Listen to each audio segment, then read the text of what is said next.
Welcome back, everyone. We're doing another really super fun episode of Indie Reads Aloud, slowly making our way up to our 100th anniversary special show coming up real quick here. Pretty soon, we'll be at 100 episodes. So we're having a really good time. Today, I am going to have a really wonderful human being come in and read for us. She's amazing. Her stories are incredible. She's a wonderfully diverse author.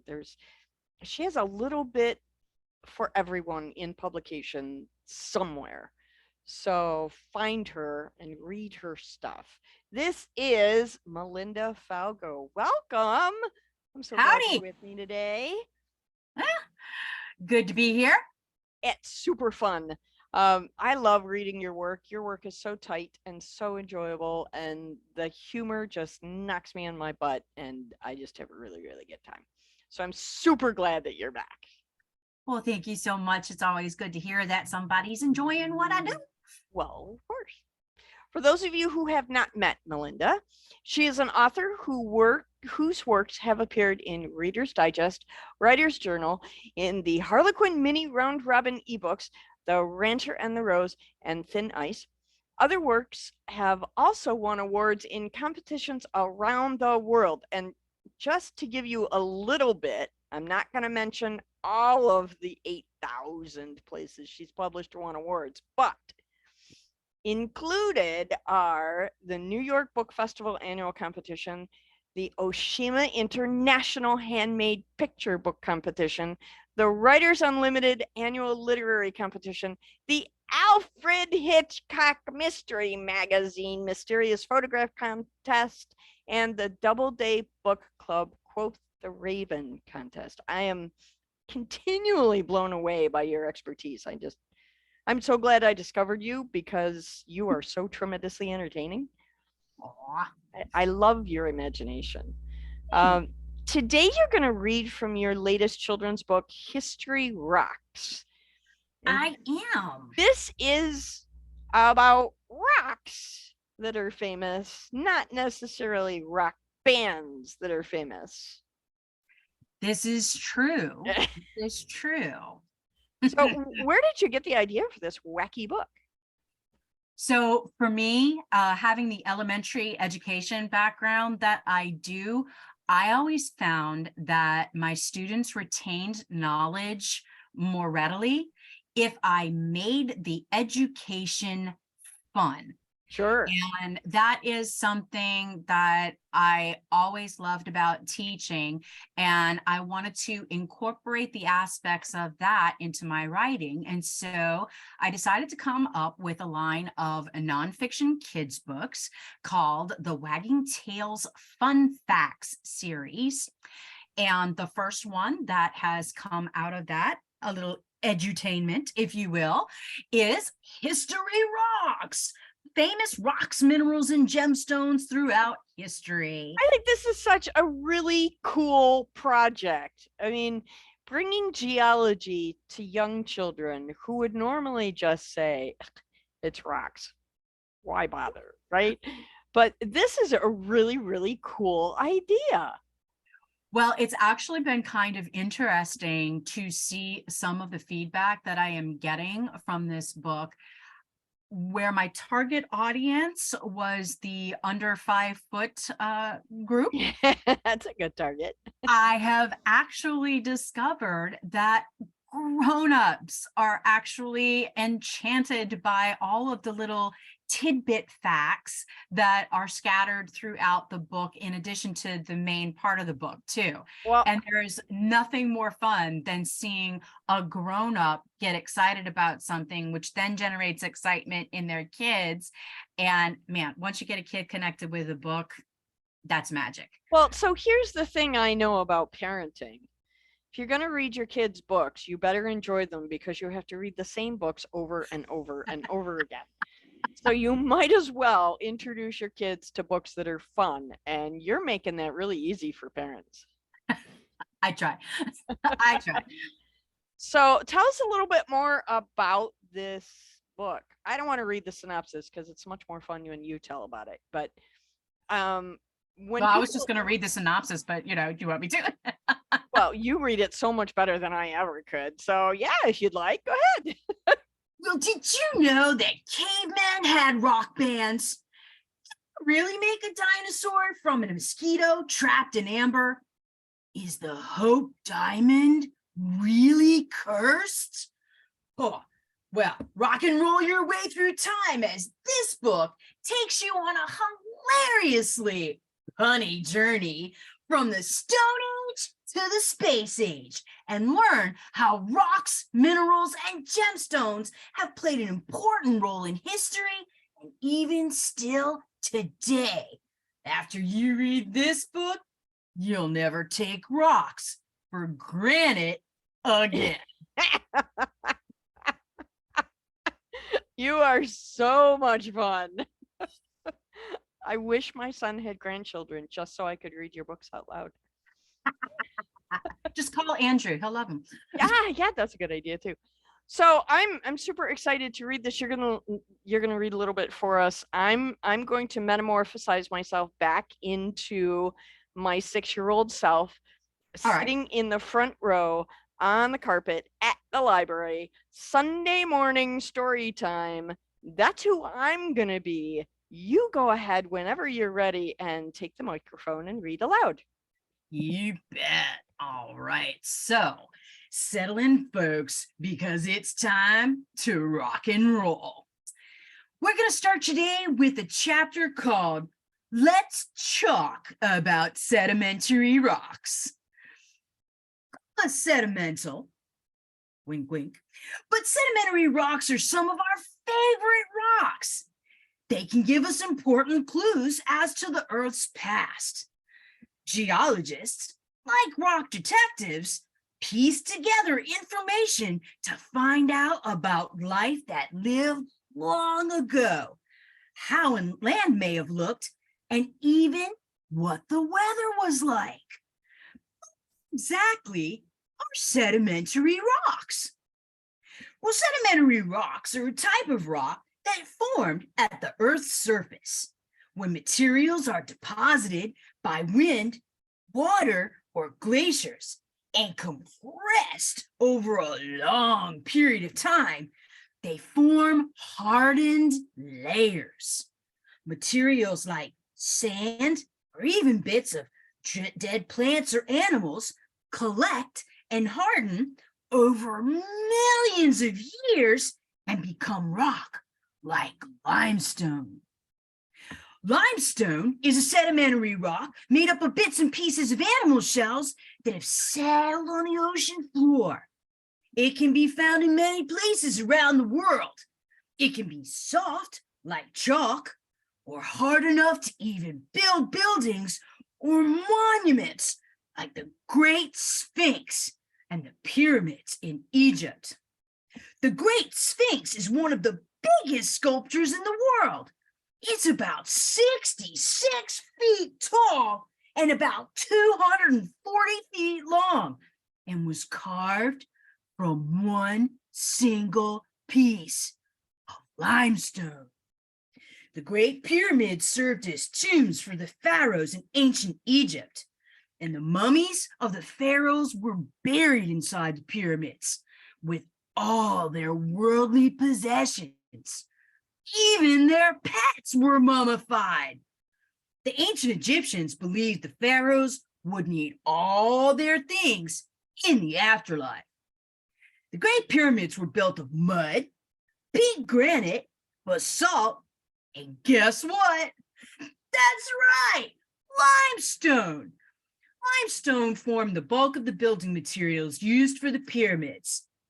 Just think, without limestone, there might be a lot more mummies walking around. And one of the fun things about this book, History Rocks, is we have a fun little section called Chalk Talk. And these are just some scattered, really fun facts about some of our famous rocks, minerals, and gemstones. This chapter's Chalk Talk is, did you know that the Great Sphinx supposedly held a deadly riddle? According to legend, passing travelers, if they could not answer correctly, the Sphinx would devour them. Well, if they did answer correctly, however, she would allow them to pass and then destroy herself. Whoa. Here's a riddle that maybe the Sphinx might have had.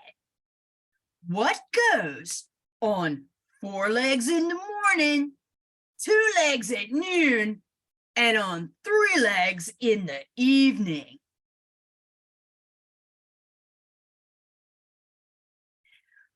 Humans! As a baby, we crawl on all 4s. When we're a little bit more grown up, we're walking on 2 legs. And sometimes when we get a little bit older, we need a little extra help. So we use an artificial 3rd leg, otherwise known as a cane. Another sedimentary rock that's really cool is coal. Coal is a sedimentary rock that forms from dead plant material after years of being compressed under other rock layers. This dark brown, or sometimes black rock, gained popularity as an energy source during the Industrial Revolution. But it's a non-renewable resource. It will eventually run out.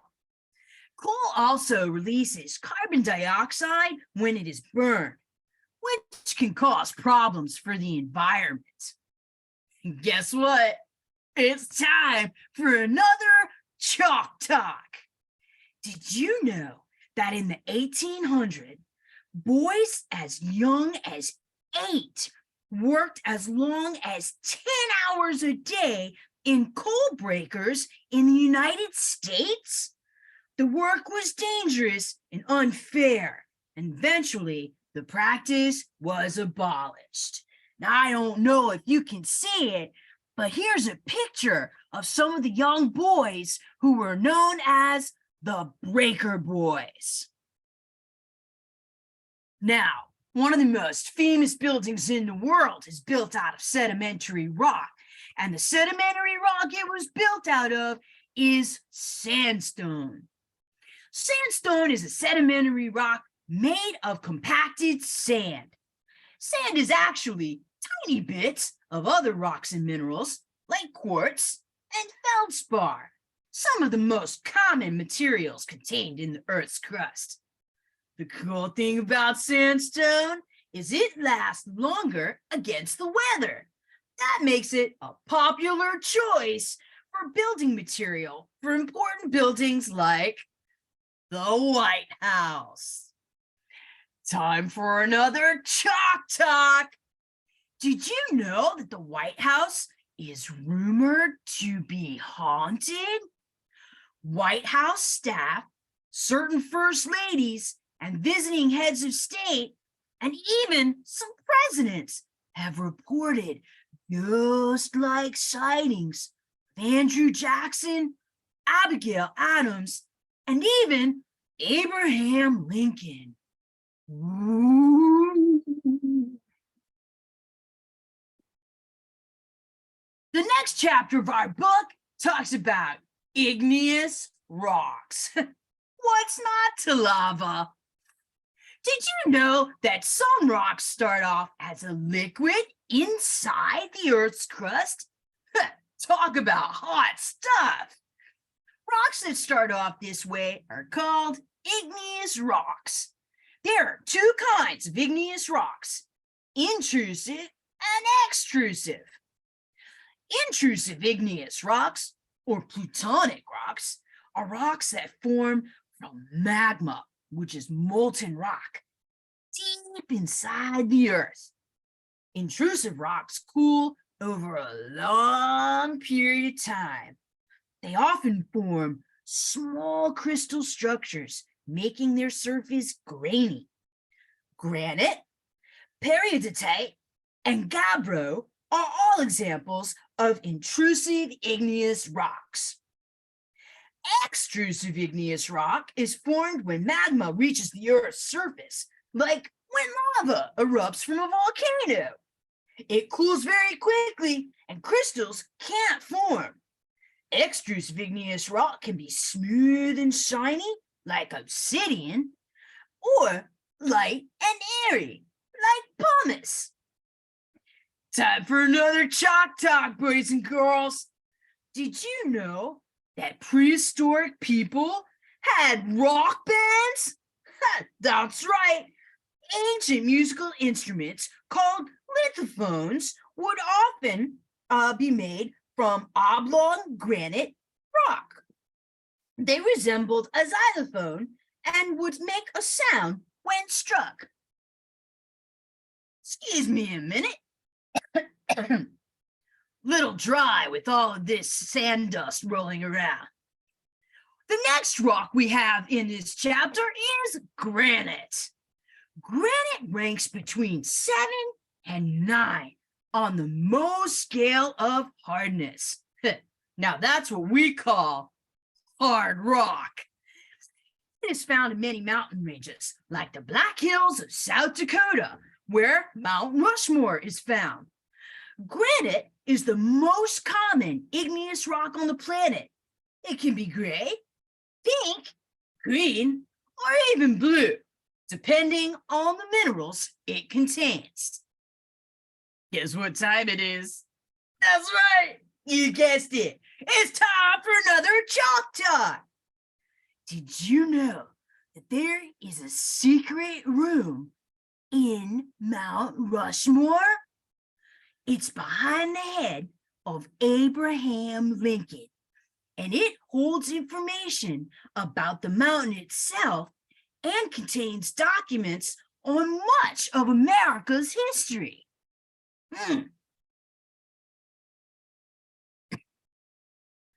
Tuff. Tuff is an extrusive igneous rock made from volcanic ash that has erupted from a volcano. After the ash flies through the air, it settles back down to the Earth's surface and compacts to form rock. On the South Pacific island of Rapa Nui, or Easter Island, islanders carved giant statues from tuff. For years, people thought they were only heads, but the bodies of the statues were discovered below the surface of the ground starting in 1950. Guess what? That's right, chalk talk. Did you know that Paro, the largest Maori on Easter Island, weighs 82 tons? That's 164,000 pounds. Lifting a statue that heavy must have been tough. Paro is one of 887 statues on the tiny island in the South Pacific. And we'll end there for today's episode of Indie Reads Aloud. You are wonderful. What a great story. Oh my gosh. So that that secret room in Mount Rushmore isn't really secret anymore, because now we know about it. Maybe I blew it for everybody. This had to be so much fun for you to write and do the research on. As you were going through and finding all these different types of rocks and minerals, did you find one that was a favorite? I don't know, man. They all have some really great little chalk talk facts that go along with all of them. But I am a self-confessed lover of pretty much every caper movie that's ever been made. Right. And so when the book moves into talking about some of the famous gemstones that have existed in history and some of the heists that they have been involved in, Yeah. that was probably one of my most favorite chapters to write. There is a famous pearl that actually spent time inside a dog. Elizabeth Wow. Taylor's dog ate this beautiful, very large pearl. And there are other really great facts about some of these precious and semi-precious stones, along with all the other rocks and minerals that are introduced in the book. And what I really wanted to do was just spark their interest to go searching for even more stories. There were more tales than could be fit in 36 pages of a kid's book. Yeah. And I'm hoping that I sparked enough interest to get them out there looking and finding out how minerals are still used today in high tech, in low tech, and in art. Well, you know, it's like with anything, our Earth can't survive without certain aspects of it, and we, dependent on Earth, have to learn how to use those elements. And I think rocks are overlooked a lot. Absolutely. And I think even though we stand on them every day. Exactly. Right. Yeah. I mean, it's so important to our livelihood, really, in so many different ways, but we see them as just rocks or dirt, and it doesn't really matter. So I love that you're bringing that attention to this. As you were reading, I kept seeing the old TV cartoons that would teach us about government, and I'm just a bill. yeah. And I was thinking, because you've nailed the delivery on this book, it is so much fun. And I know that you're also an artist. Have you thought about maybe doing an animated feature?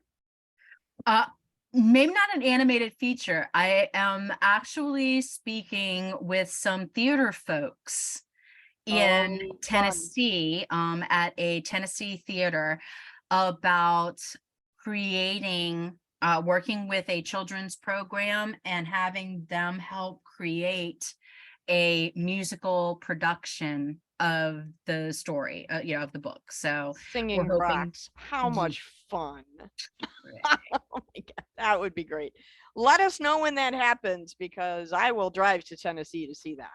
Absolutely. Field trip. Yeah, yes, absolutely. Thank you so much for joining us today. You bet. I love it when you come on the program. You always make me giggle. Thank you so much. Have an awesome day. You bet.